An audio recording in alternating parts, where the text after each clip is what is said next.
파킨슨 병입니다. 2001년 2월 사랑의 전화 복지재단에서 강의가 있던 날 오전, 나는 파킨슨 병이라는 진단을 받았다.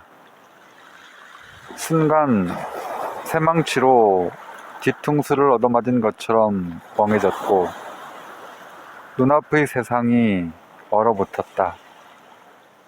그렇지만 강의를 취소할 수는 없는 노릇이었다.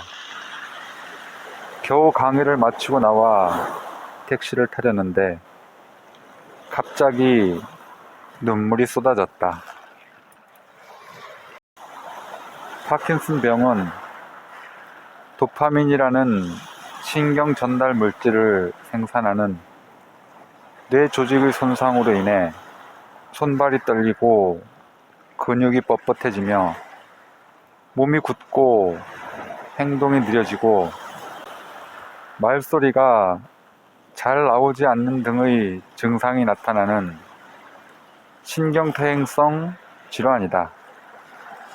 보통 65세 이후 나타나는 노인성 질환으로 알려져 있으며 교황 요한 바오로 2세, 권투 선수 무하마드 알리, 배우 로빈 윌리엄스도 이 병을 앓은 것으로 알려져 있다.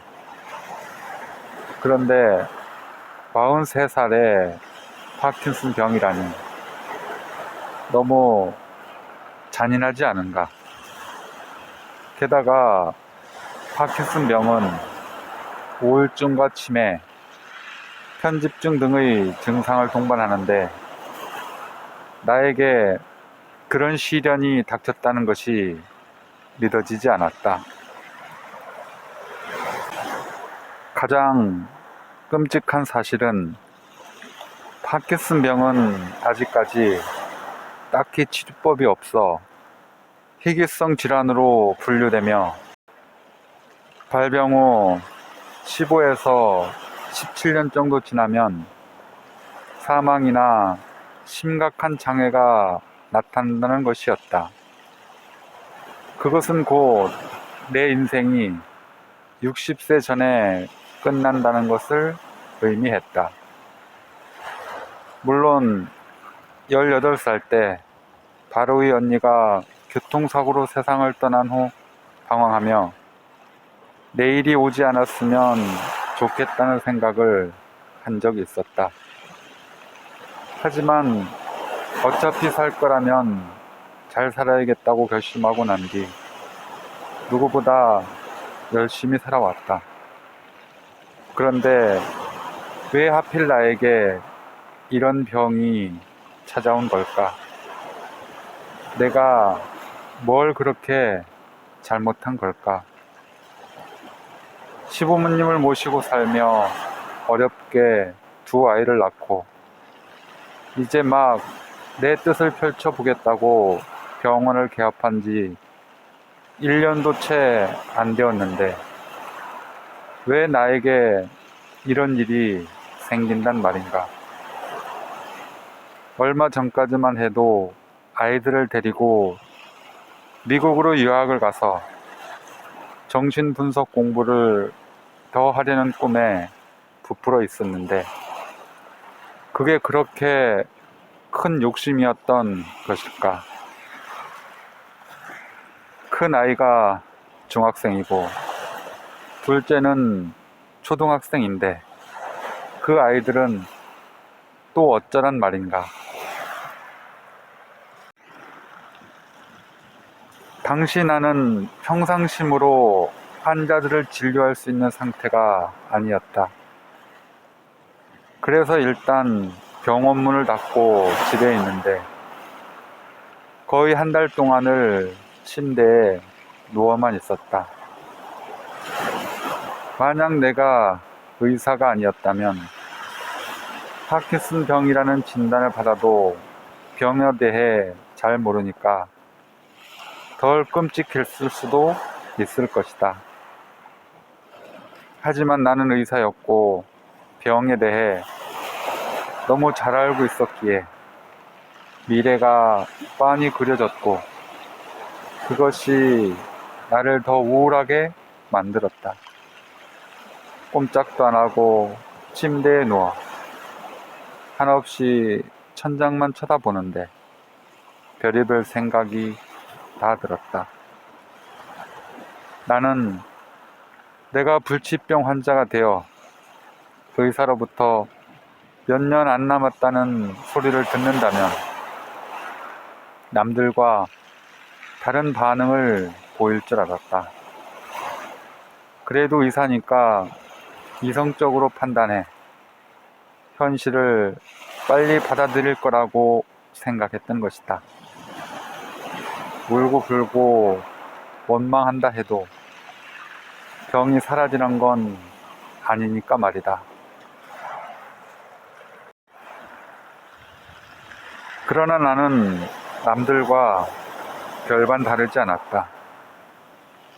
내가 왜 그런 병에 걸려야 하는지 이해할 수 없었고 눈앞이 깜깜했고 현실을 받아들이기가 힘들었으며 세상이 너무나 원망스러웠다.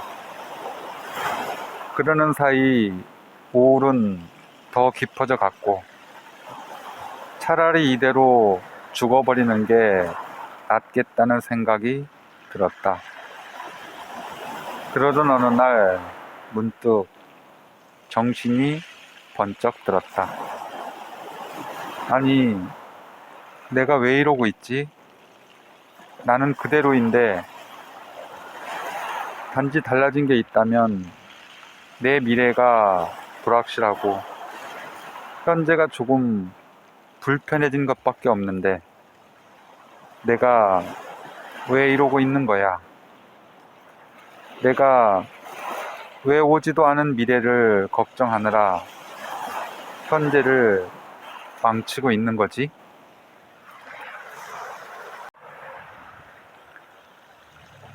당시 나는 피곤하면 오른쪽 다리를 조금 끌고 글씨를 쓰는 게 힘들긴 했지만 환자들을 진료하고 일상생활을 하는 데 있어 중간중간 쉬어준다면 별 문제는 없는 상황이었다. 그런데 왜 오지도 않은 시간을 걱정하느라 침대에 누워 오늘을 망쳐야 하는가? 파킨슨병 치료법이 아직은 없지만 계속해서 연구 중이니 앞으로 개발될 수도 있는 거였다. 그리고 내 뇌에서 도파민 분비 세포가 80% 사라졌지만 그래도 아직 20%는 남아있다. 즉, 내 노력 여하에 따라 병의 진행 속도를 늦출 수 있는 것이었다.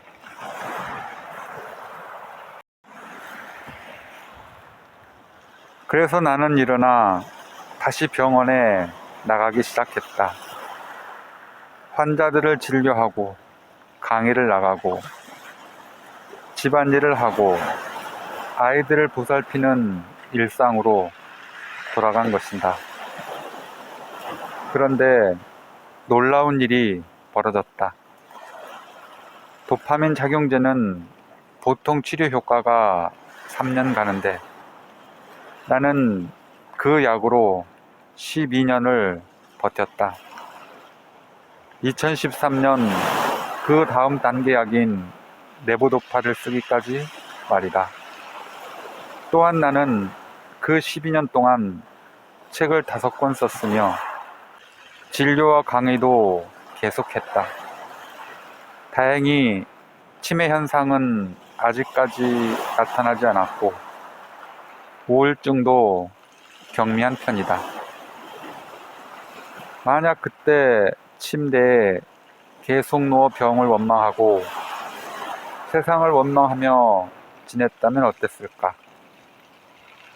몸을 움직이지 못하고 치매에 걸리고 우울증의 늪에 빠져 허우적대는 나를 상상하며 그 시간을 보냈더라면 지금의 나는 없었을 테고 그저 의미 없는 하루하루가 반복되었을 것이다. 살다 보면 예기치 않은 불행이 닥쳐올 때가 있다. 그것을 피할 수 있는 방법은 없다.